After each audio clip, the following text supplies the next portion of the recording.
আমি গত 25 বছর একবারের জন্য জয় বাংলা বলি নাই। আজকে শপথ করে গেলাম মায়ের কবরে বাবার কবরে যে আজ থেকে আমি জয় বাংলা বলবো। জয় বাংলা হবে। মুক্তিযুদ্ধ আমাকে মানুষ করে দিয়েছে। মুক্তিযুদ্ধে আমি রুখে দাঁড়াতে পারবো এটাও আমার ধারণা ছিল না। তখন আমাদের নেতা ছিলেন বড় ভাই লতিফ সিদ্দিকী। আমরা তার নেতৃত্বেই চলেছি। আল্লাহ আমাদেরকে জয় দিয়েছিলেন, বাংলাদেশ স্বাধীন হয়েছিল। আজকে এত দালান কোঠা, ঘর বাড়ি, রাস্তাঘাট, বাংলাদেশ স্বাধীন না হলে কিছুই হতো না। কিন্তু বড় দুর্ভাগ্যের বিষয়, আজ অনেকেই সেই স্বাধীনতাকে মনেই করতে চায় না। 5ই জানুয়ারি, 5ই আগস্ট হাসিনা সরকারের পতন হয়েছে।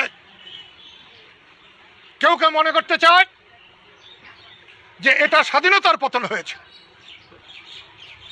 না, কোনো মতেই না। স্বাধীনতা না থাকলে আজকে যে নেতারা একটা বিপ্লব ঘটিয়েছে, আমি তাদের বিপ্লবের জন্য তাদেরকে সাধুবাদ জানাই। এবং তারা যদি ঠিকভাবে চলতে পারতেন তাহলে বহু বছর তাদেরকে মানুষ স্মরণ রাখত।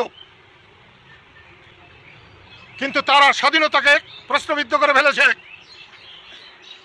তারা বঙ্গবন্ধুকে মানে না, তারা জিয়াউর রহমানকে মানে না, তারা আমাদের কাউকেই মানে না। এটা ভালো কথা নয়। তোমরা আসছো আমার মায়ের মৃত্যুবার্ষিকীতে, এজন্য আমার বুক ভরে গেছে।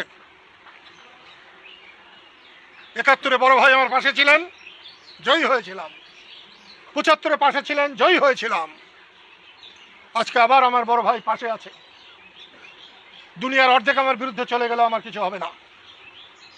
আমি সেই জন্য তোমাদের অনুরোধ করব, প্রতিহিংসার জন্য নয়, প্রতিশোধের জন্য নয়।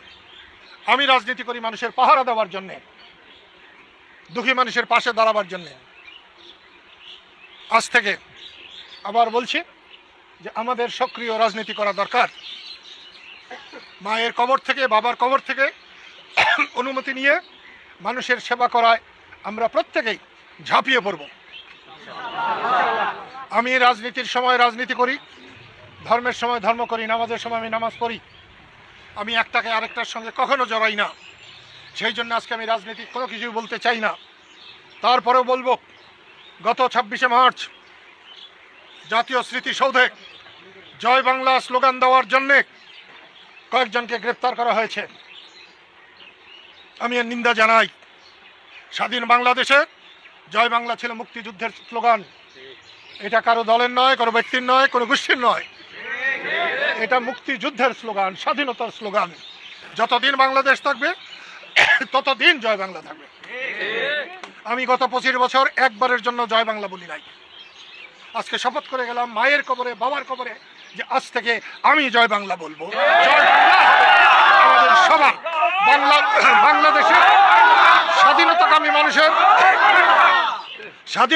মানুষের, বাংলাদেশের মানুষের হবে জয় বাংলা।